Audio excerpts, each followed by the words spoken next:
El análisis de los fenómenos humanos en un diálogo crítico y plural. La riqueza y complejidad del hombre y sus manifestaciones sociales. Bienvenidos a El Universo Humano en Extensión, una contribución de la Coordinación General de Extensión Universitaria de la Universidad Autónoma de Coahuila.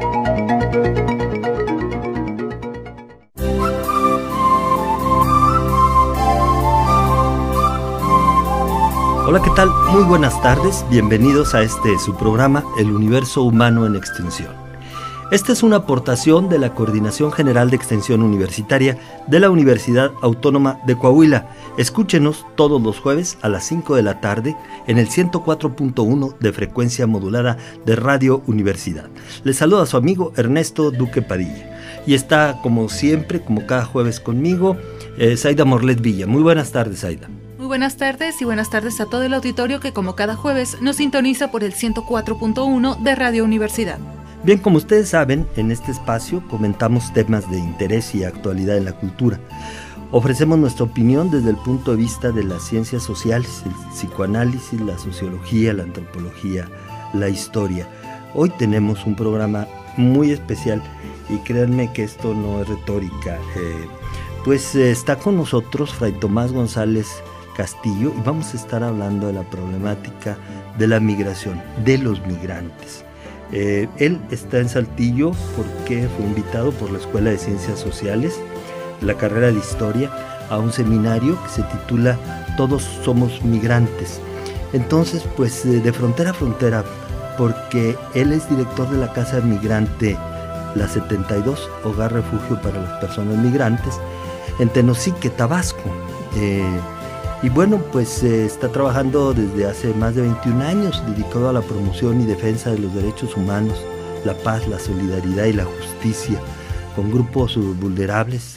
Lo ha hecho en Yucatán, Chiapas, Quintana Roo y ahora en Tabasco, con los pueblos mayas, mujeres vulnerables, comunidades homosexuales y ahora con el tema de los migrantes para los saltillenses. Es un tema más o menos conocido porque tenemos la presencia aquí de Pedro Pantoja, tenemos Belén, Casa del Migrante, el obispo Raúl Vera, que le ha entrado duro también a este tema, y curiosamente también tratándose de sacerdotes. Fray Tomás González Castillo, muy buenas tardes, bienvenido a la universidad, esta es su casa. La trayectoria es larga, nos dimos a la tarea de consultar algunas cosas. Y ustedes atienden migrantes de Honduras, Guatemala, Salvador y Nicaragua, que es más o menos el mismo perfil que llega hasta acá. Pero hay muchas cosas que podríamos hablar. Tiene premios, yo encontré 3 premios por lo menos, pero también tiene acusaciones y amenazas. Para que se den ustedes una idea, que este trabajo tiene sus riesgos muy altos. Es una entrega, es un apostolado el que lo lleva a dedicarse a esto. Y en primer lugar yo le preguntaría precisamente por qué está alguien como usted en esto, qué motiva a un hombre a trabajar en estos sectores bajo estas condiciones de violencia que vivimos. Sí, yo trabajo desde hace 20 años en temas de derechos humanos con grupos vulnerables.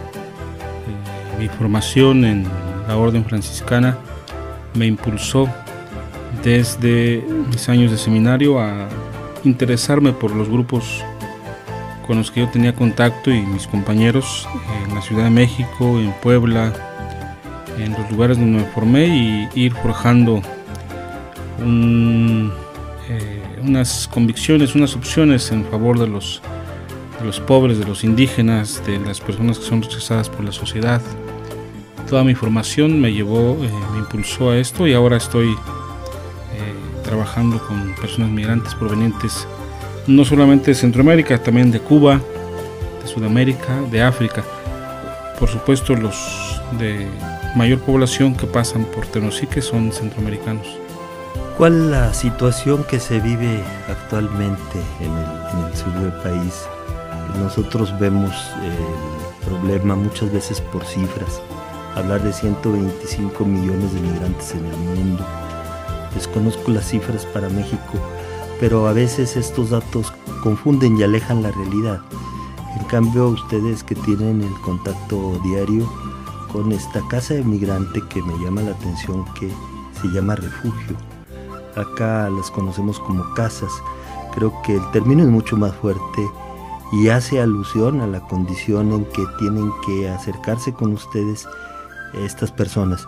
Háblenos un poco de eso con algunas, pues no sé si se pueda mencionar algunos casos que hayan tenido importantes. El nombre de la casa se llama La 72.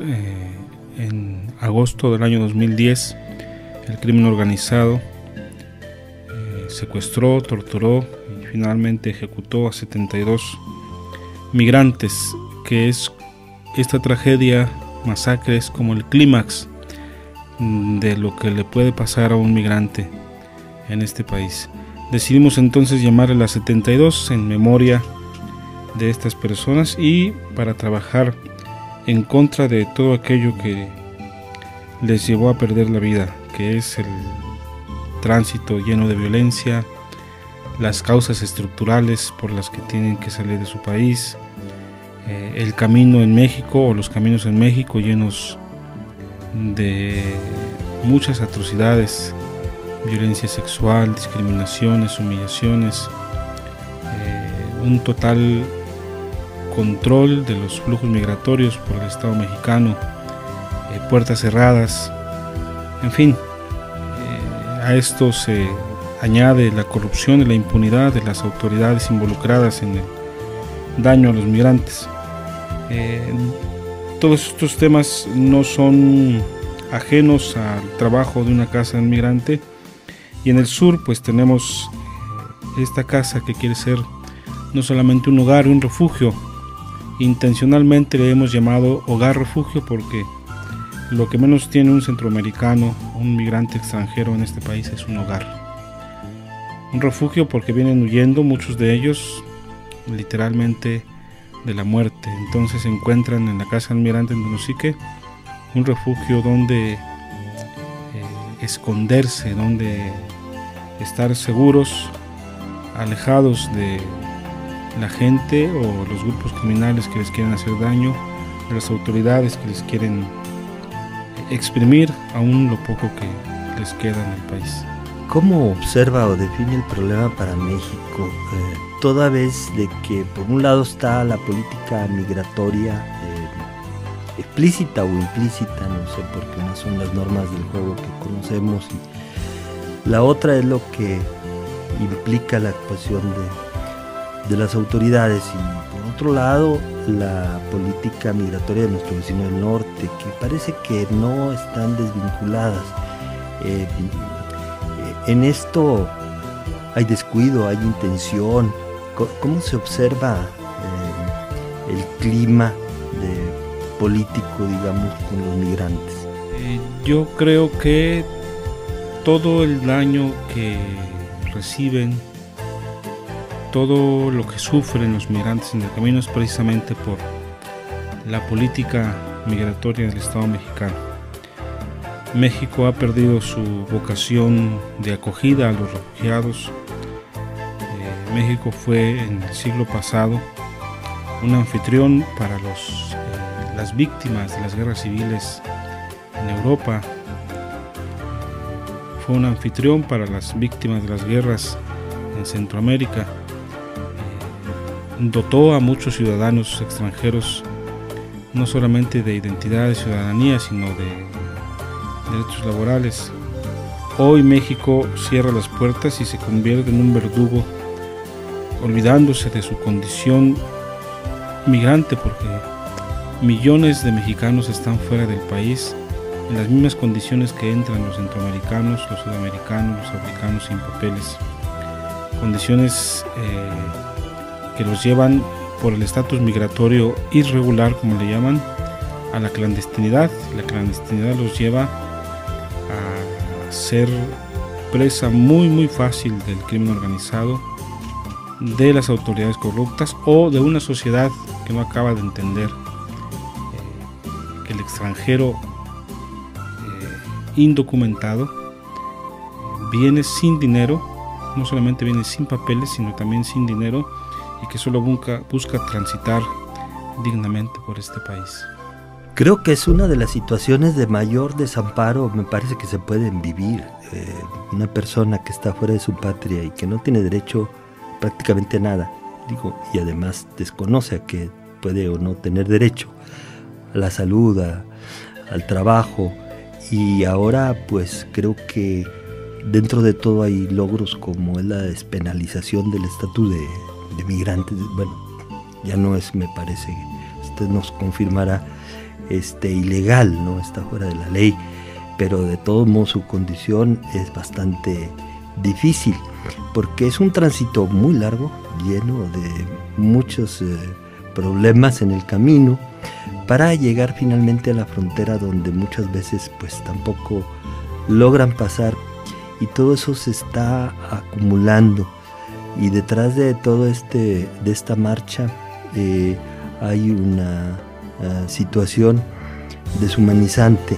Los grupos como los que usted encabeza pues realmente han hecho mucho y contra todo.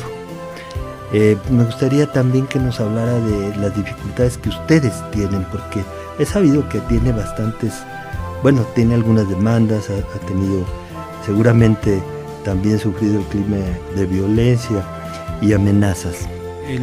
La persona migrante no comete ningún crimen, ningún delito al cruzar la frontera de Guatemala hacia México y entrar sin documentos que legalicen su estancia en el país.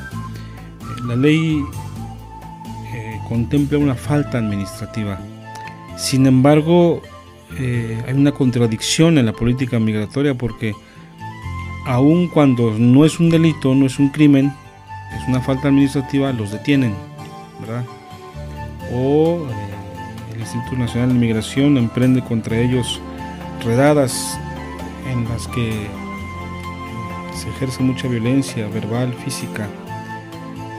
Entonces uno cuestiona, ¿verdad? Si no es un delito el que comete un migrante al cruzar la frontera sur de nuestro país sin papeles, ¿por qué tanta hazaña?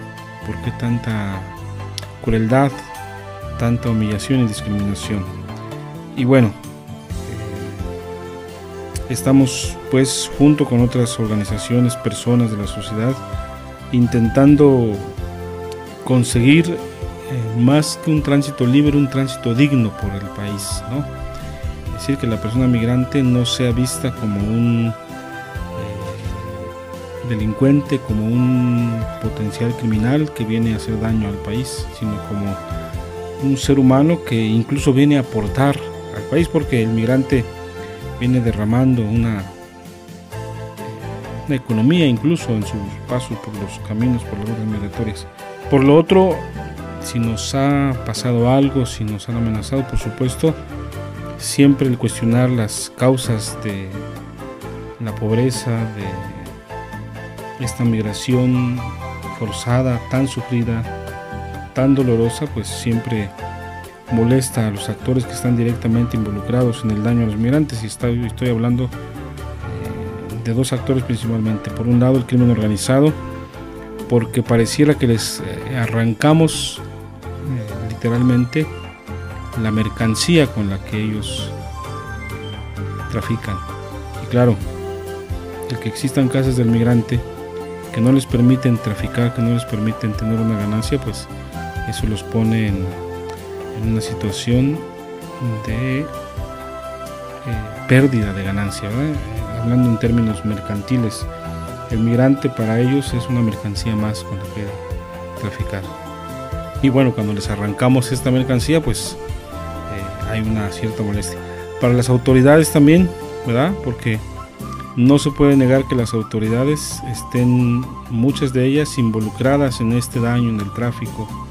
Y entonces cuando uno señala a las autoridades, hay cierta molestia también, y hay una reacción negativa en contra de toda aquella persona, de las casas del migrante, que trabajan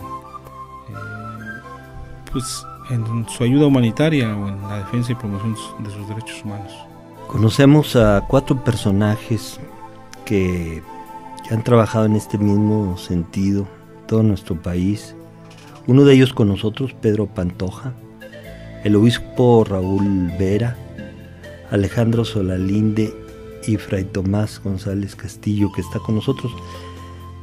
¿Por qué? ¿A qué se deberá que sea los sacerdotes? Yo no sé si haya más gente que desde luego los debe de apoyar, pero encabezando este movimiento, este apoyo solidario a nuestros hermanos del sur. Bueno, yo creo que no es coincidencia, pero tampoco, en honor a la verdad, somos los únicos, ¿verdad? A lo largo y ancho del país, de sur a norte, del Atlántico al Pacífico, hay muchas más personas, decenas de mujeres que están todos los días acogiendo a los migrantes, preparándoles comida, curándoles las heridas, animándolos en su camino, consolándolos cuando llegan a las casas del migrante bastante frustrados por las humillaciones o por las golpizas que les dan las autoridades o el daño que les hace el crimen organizado. Entonces hay todo un mundo en las casas del migrante y fuera de las casas del migrante, donando ropa, comida, estando muy pendiente de las casas, ¿no? No somos los únicos, repito, hay muchas personas involucradas.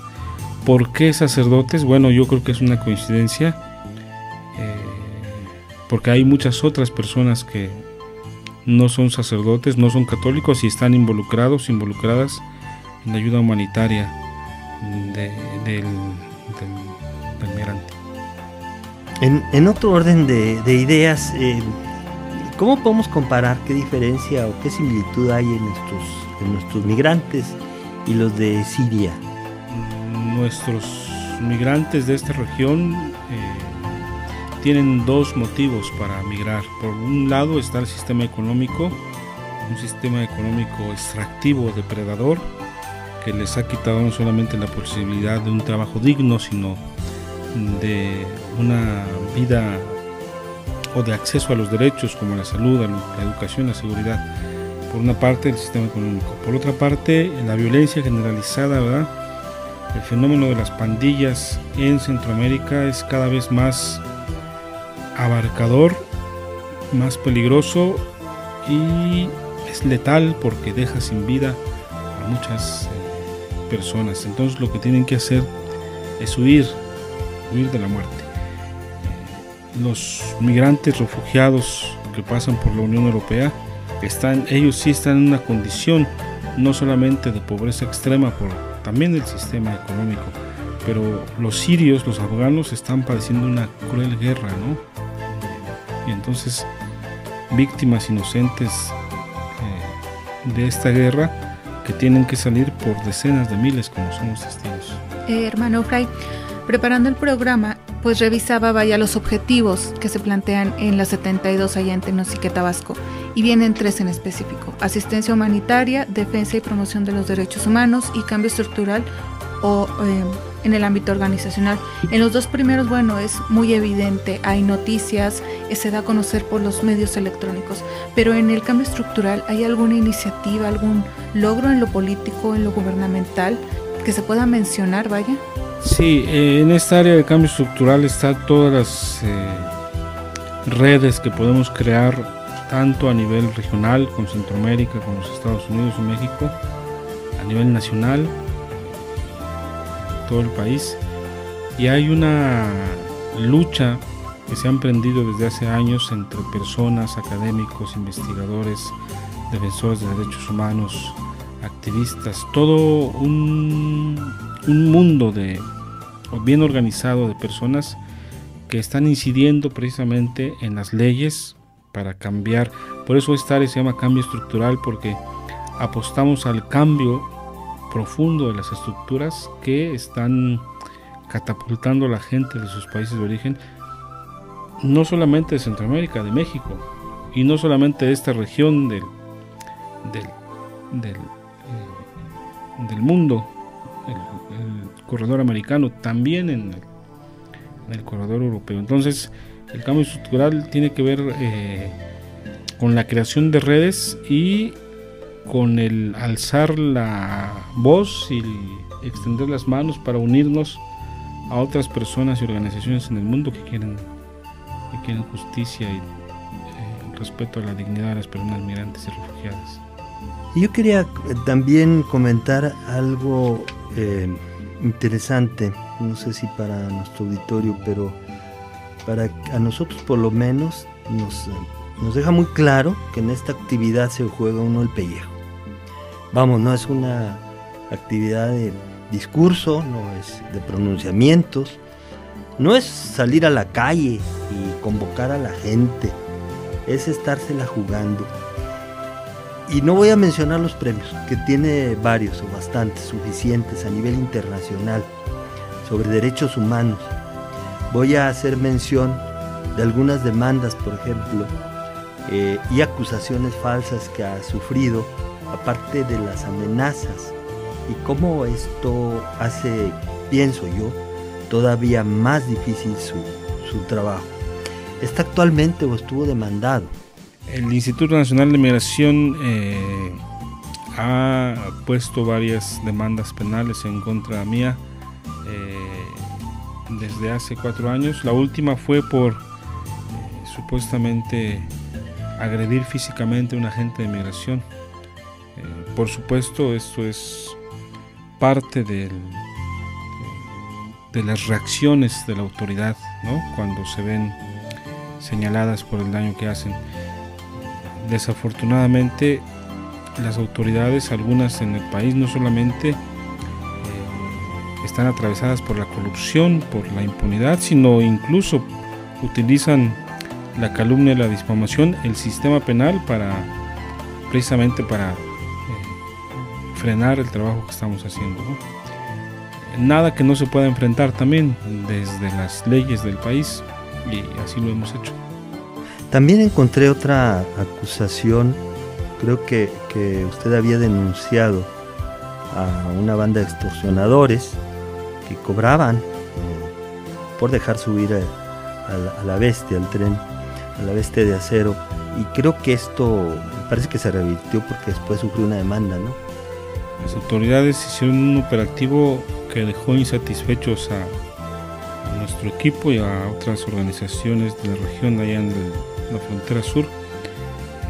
Estábamos denunciando junto con otras personas migrantes el cobro de cuota para subirse al tren, un cobro que se hace todavía en dólares por estación del tren. Una vez que se hizo el operativo para detener a esta banda en una región de la frontera sur, pues no se detuvo a los cabecillas, al contrario, se detuvo solamente a los operadores, ¿no? A los que cobran o a los que amenazan a los migrantes si es que no pagan, pero no se detuvo a los cabecillas, repito, y entonces esto nos dejó en una mayor inseguridad y vulnerabilidad, porque después los mismos criminales fueron a interponer una demanda, ¿no?, en contra nuestra por difamación, calumnias, etcétera. También acudimos a las respectivas dependencias de gobierno a esclarecer los hechos. Hasta ahora, desde hace 2 años, están abiertos los expedientes. De los casos, Fray, de los casos más, digamos, sentidos que le haya tocado vivir con los migrantes, ¿cuáles son los que más lo han conmovido? Cuando recibimos a las víctimas de violación sexual, o cuando recibimos a las víctimas de algún secuestro recién liberados o escapados, ¿verdad? También cuando atendemos a alguna persona que la mutila el tren, son como los 3 momentos muy recurrentes, por cierto, en la casa del migrante, porque uno entiende que estas víctimas son víctimas inocentes, por otra parte, de esta guerra no declarada en contra de la gente que solamente tiene el sueño de llegar a un lugar cierto en la geografía de este continente para trabajar, para crear un patrimonio, para dejar un futuro a sus hijos y ellos mismos ser felices, y lo que se encuentran, en vez de estos sueños son pesadillas verdaderas en el tránsito por este país. Hermano, a mí me llama mucho la atención una reflexión, casi una máxima que usted menciona, que dice: a mí me amenazan, pero a ellos los matan. Es una reflexión que nos debe dejar a todos. Coméntenos sobre eso, por favor. Sí, desde el inicio de nuestro servicio en Tenosique hemos estado constantemente siendo amenazados por diferentes actores, el crimen organizado, la delincuencia común en Tenosique, en la región, las autoridades. Y lo que yo les repito, cuando nos ponen o nos quieren poner una escolta, nos quieren poner una patrulla que cuide nuestro camino, yo les digo, a quienes deben de cuidar es a los que están siendo víctimas reales, ¿verdad? Nosotros quizás somos víctimas indirectas por las amenazas, por lo que nos pudiera pasar, pero realmente quien está poniendo las víctimas y a los muertos son ellos. Bien, Fray Tomás, pues muchas gracias, agradecemos mucho en todo lo que vale su presencia en esta cabina, y también agradecemos a Héctor Alberto Castillo Cajiga, porque él justamente nos acercó con usted, y a la Escuela de Ciencias Sociales, la carrera de Historia. Mandamos un cordial saludo a Carlos Valdés, historiador y fundador de esta carrera, sin la cual no tendríamos hoy estas oportunidades y esta visión crítica de nuestro acontecer por aquellas personas más vulnerables. Recordemos que todos somos migrantes. Muchas gracias, Fray Tomás. Gracias a todos ustedes. Y yo me despido como siempre, deseándoles salud y vida.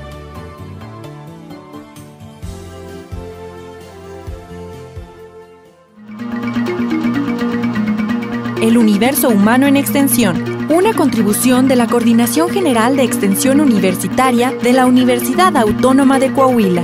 Escúchanos en nuestra próxima emisión, aquí en el 104.1 de Radio Universidad, la cultura universitaria en el cuadrante.